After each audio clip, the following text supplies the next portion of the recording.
Morning everyone, this is Vamshi. So in this video we will see some of the basic questions and mostly from the pharmacology subject. Okay, we will discuss regarding pharmacology multiple choice questions.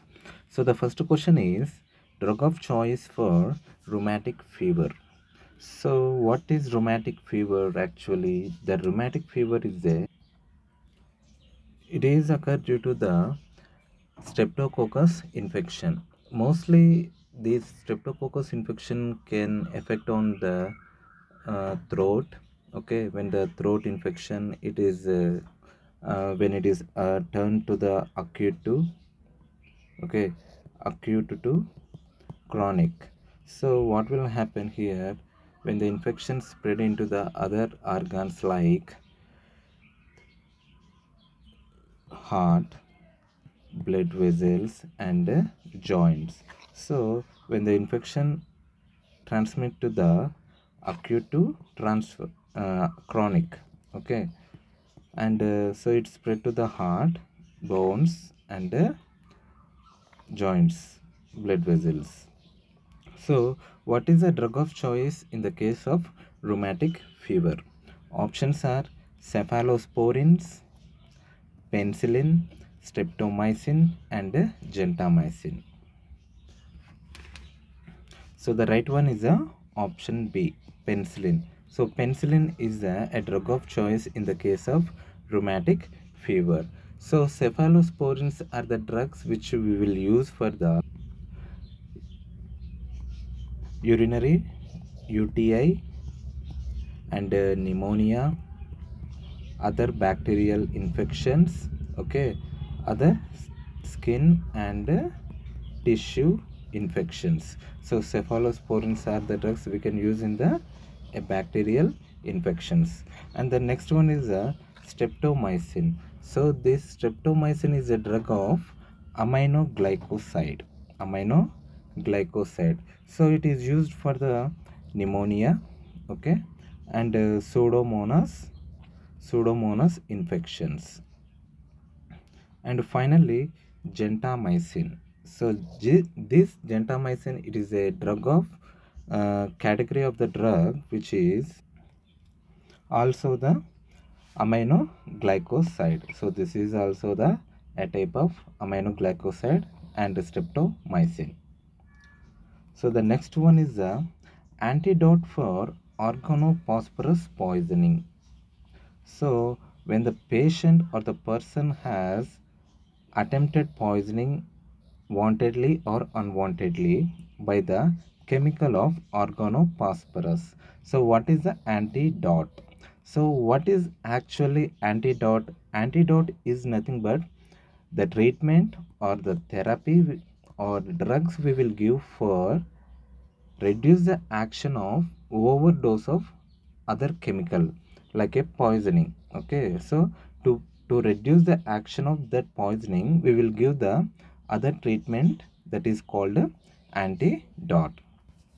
So in the case of organophosphorus poisoning, what is the antidote?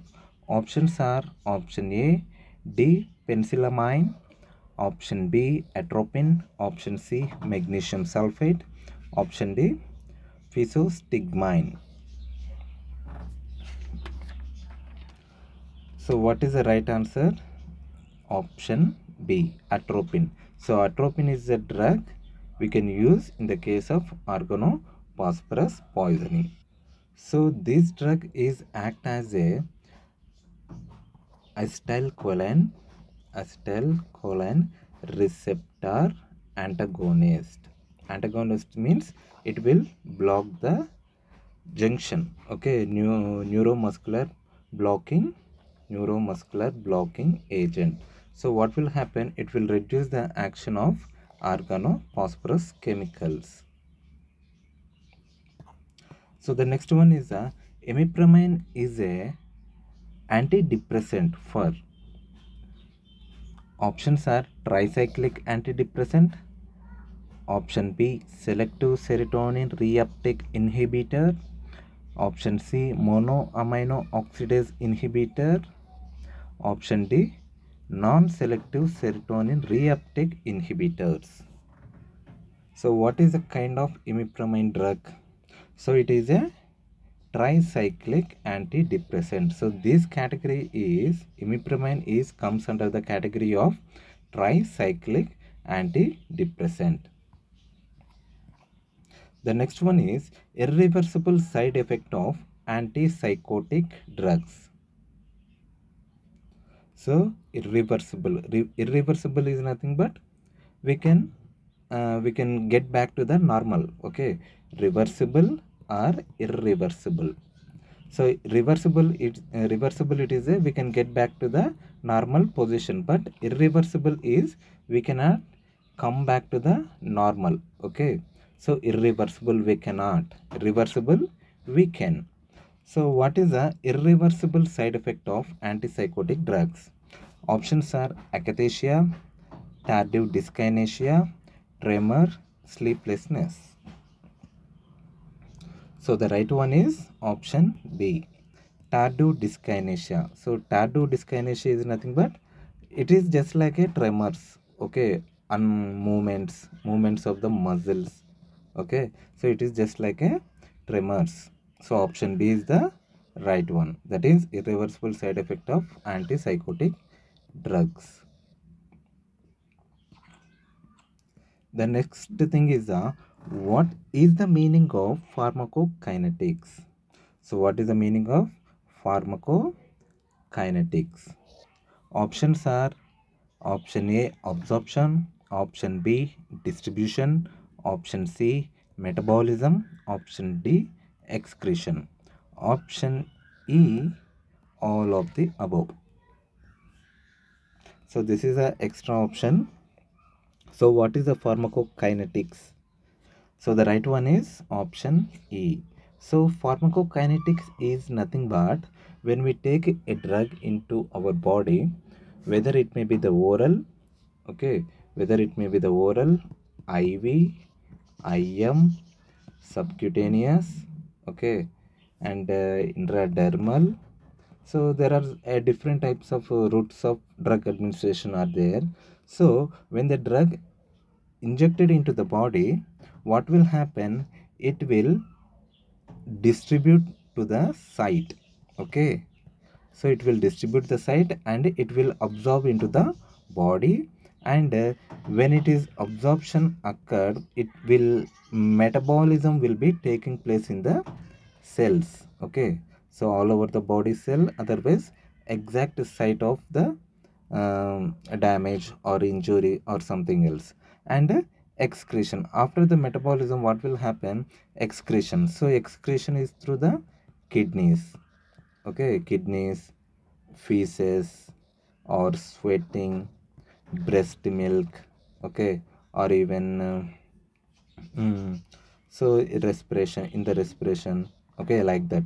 So when the drug administered into the body, so it will absorb, it will distribute to the all over the body, and it will metabolize, and finally the extra thing will be excreted out. So this is called pharmacokinetics. So the next one is who is the father of pharmacology? The person is Oswald Schmidberg. Oswald Schmidberg. It's very difficult name to pronounce. Oswald Schmidberg. So he is the father of pharmacology. The next one is which organ mainly responsible for metabolization of drug in the body? So which organ is mainly responsible for the metabolism? Options are kidney, liver, heart, and pancreas.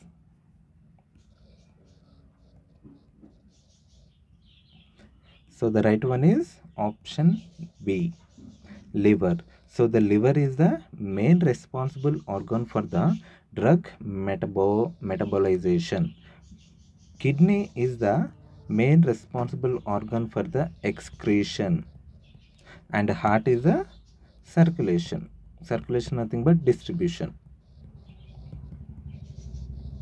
Okay, so the right one is option B, liver. The next one is what is the advantage of rectal route of administration of a drug? So when you want to administer a drug through the rectal route, so what is the advantage? Options are: it is easy to administer, rapid absorption of the drug, avoid interaction with the gastric content, acid, all of the above. So what is the right answer? That is option C. Avoid interaction with the gastric acid. Why? Because we are inserting through the anus region. Okay. So for example, it is enema. Okay. So enema we will give by rectal route. So when we want to avoid the any drug interaction with the gastric acid, we can administer through the rectal route. Otherwise, you can go for the IV. But in this question, I am asking according to the options, the right one is a option C. So is it to administer through the rectal route? No. Okay. And the rapid absorption is of the drug? No. So the right one is option C. The next one is who discovered penicillin? The person is Alexander Fleming. So he is the person who invented or discovered penicillin drug. Okay, so penicillin drug can given for the rheumatic fever. Okay, just now I said, and this drug is used as an antibiotic in the year of 1941. So Alexander Fleming, penicillin, 1941. The next one is what is the purpose of cold enema?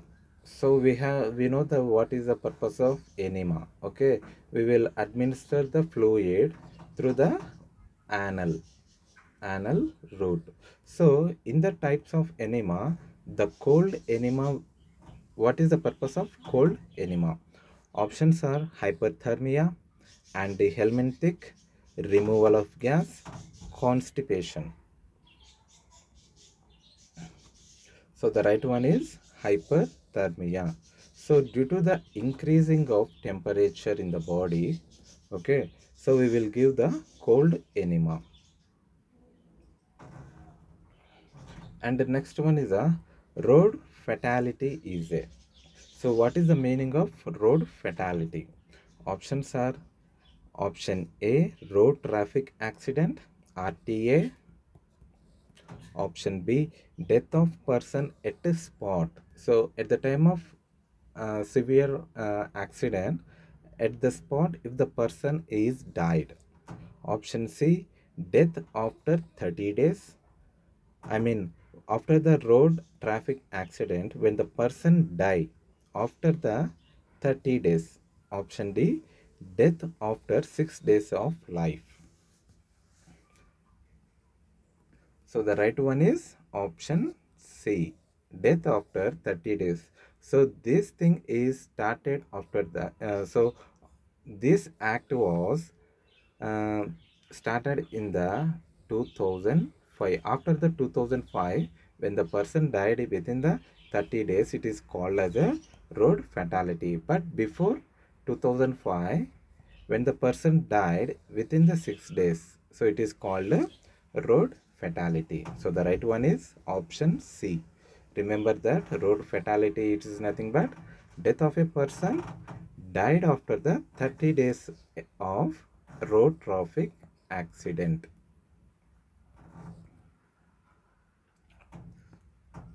The next one is a rose wing sign seen in the appendicitis. So in the case of appendicitis, so when the appendix is infected, it is called appendicitis. So in this condition, we can observe the rose wing sign.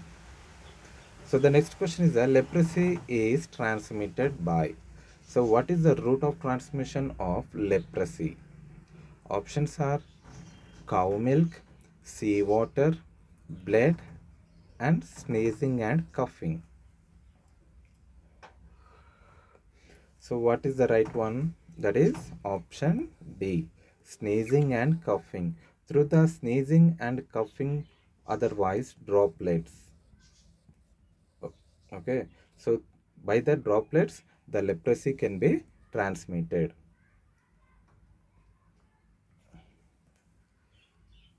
The next one is 1 gram of hemoglobin consists how much of iron? So 1 gram of hemoglobin, okay, 1 gram of Hb equals to how much mg of iron? Option A 3.34 mg, option B 4.1 mg, option C 6.7 mg, option D 5 mg. So the right one is option A, 3.34 mg. So this much mg, this much amount of the iron we can see in the 1 gram of Hb hemoglobin. The next one is the incision name of the surgery at cesarean section of delivery. So during the cesarean section delivery, so the surgeon made the incision. What is the name of that incision? The option A is the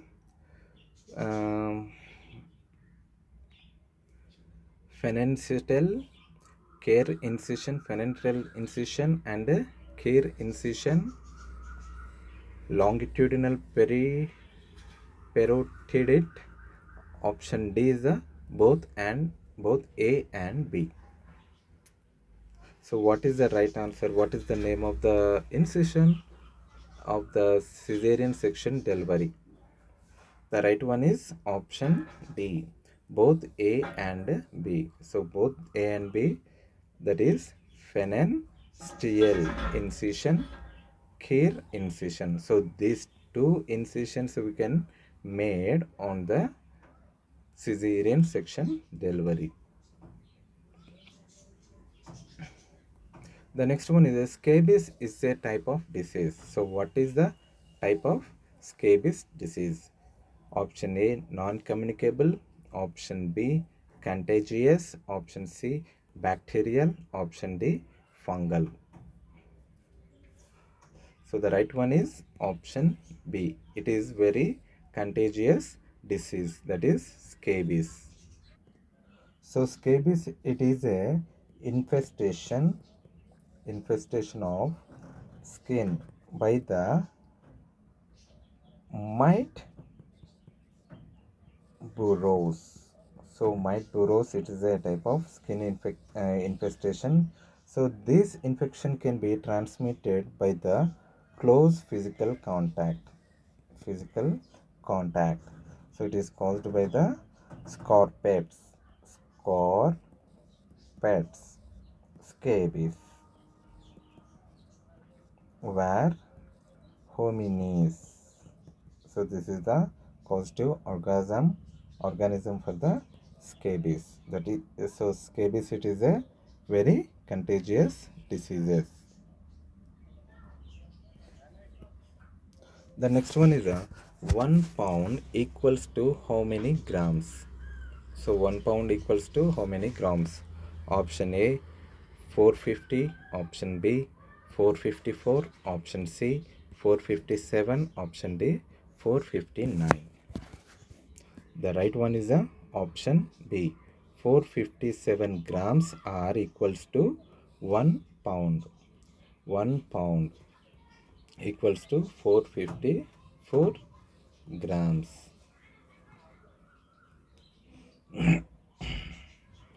The next one is the most common site for neural tube defects in vertebral column. So in the vertebral column, we can observe the neural tube defects. So it is occurred due to the folic acid. So at which site we can observe the neural tube defects in the vertebral column? Option A, anencephaly frontal bones. Option B, encephalocele occipital bone. Option C, spina bifida cervical 3 to thoracic 5. Option D, spina bifida L5 to S1. L is the lumbar, S is the sacrum. So L5 to S1. So which is the right answer? The right one is the option D. So in the case of neural tube defects, mostly we will observe the vertebral column defects, neural tube defects in the vertebral column at the site of L5 and S1. Between the L5 and S1, we can see the neural tube defects of vertebral column. The last question is the neurological abnormality cannot be found in neural tube defects of vertebra. So, in what type of vertebral column neural tube defects? In that condition, we cannot observe the neurological abnormalities. So the options are option A, spina bifida cystica, option B, spina bifida occulta, option C, myelomeningocele, option D, all of the above.